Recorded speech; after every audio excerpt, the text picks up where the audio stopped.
I love you. You look so beautiful. Happy birthday. I just learned that you're 40. Are you 40? Yeah. I remember when I was 40 and then I blinked and there I was going to be 90.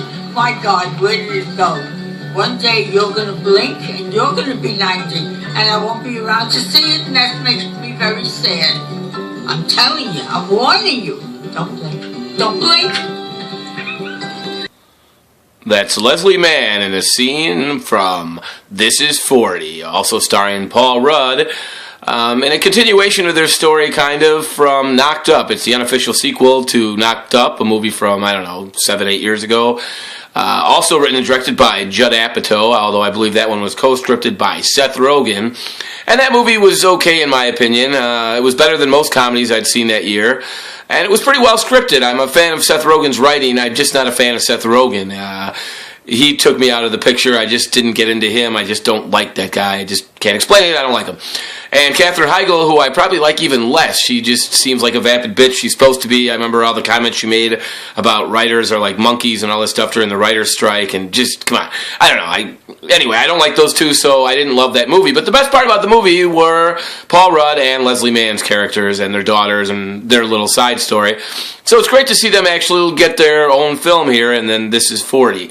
And this film is so much better to me than Knocked Up, maybe for the reason that the other two are absent from it, and these two are at the forefront. And their daughters are great. The older daughter and the younger daughter constantly at each other's throats, just like siblings are.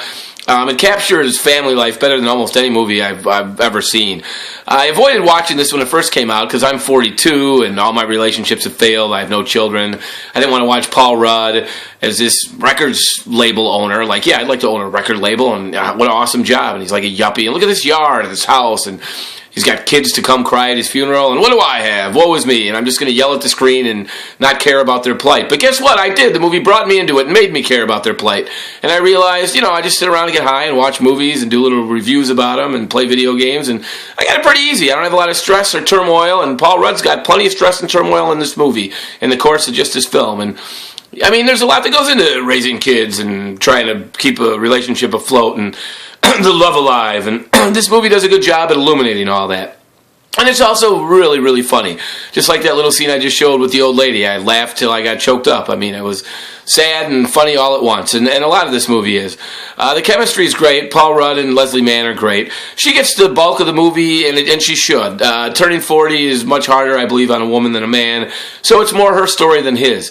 Plus, if you break it down, his character's kind of douchey. The family's in financial turmoil, but he's keeping it from her. He's not communicating it, and that's no good. But whatever, he's still Paul Rudd, and he has charisma to boot, and he's likable, and, nobody's perfect, and I can't say I do any better than him. But she's really the star, and she carries the weight, and she does a great job. He's fine, but she really steals the movie, and she's wonderful in it. It's definitely her best performance, her best film, I think. And the kids are great. Just daughters are a joy to watch, and there's some great heartbreaking comedy with them. And the one older daughter's obsessed with Lost. If you're a fan of Lost, there's a lot of funny, several Lost in-jokes.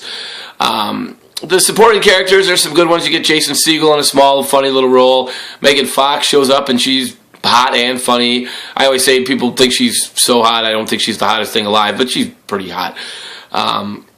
Let's take a look. This is a great scene where they have a couple's little retreat to try to fall back in love, and it made me want to call my ex. It's just an awesome, really well shot scene here. They're all about to jump in the pool, and they end up getting these medicinal pot brownies that he brings and eating them and getting all high and goofy, and it's a funny scene. And Mark Centennial, they don't overdo it because it's medicinal pot and they eat tons of cookies, and when you eat the stuff, which I just did a few days ago, it's even stronger than smoking it. So it's a well done scene. This is a great scene. Again, it makes you want to call your ex. Oh, look at these two here. But Megan Fox turns up and she's actually funny. Here's a scene where her and Leslie Mann go out. She works for Leslie Mann in a clothing store Leslie Mann owns. It's kind of failing. All right, it's doing okay. And they go out and meet some Philadelphia Flyers hockey players. Let's take a look. What sports do you guys play? We play hockey. Oh, I like hockey. Who do you guys play for? We play for the Philadelphia Flyers.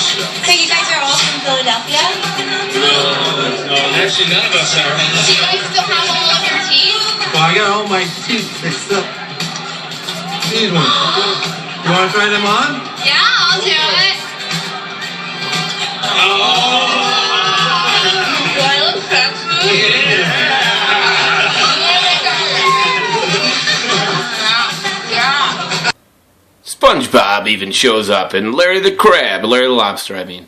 And that was Patrick. Well, anyway, just great movie, great family story. Feels very realistic. The characters all feel realistic. The chemistry works. The family works. Little side hooks, a little twist here and there I don't want to give away. But just a great, wonderful little comedy. It's funny and heartfelt and poignant, and everybody can relate to it, whether you're married with kids or have siblings and friends like me that are married with kids, or just somebody who knows what's funny and likes a good story. It's got it all. Some good side performances. Jason Segel's funny, like I said. I don't know what else.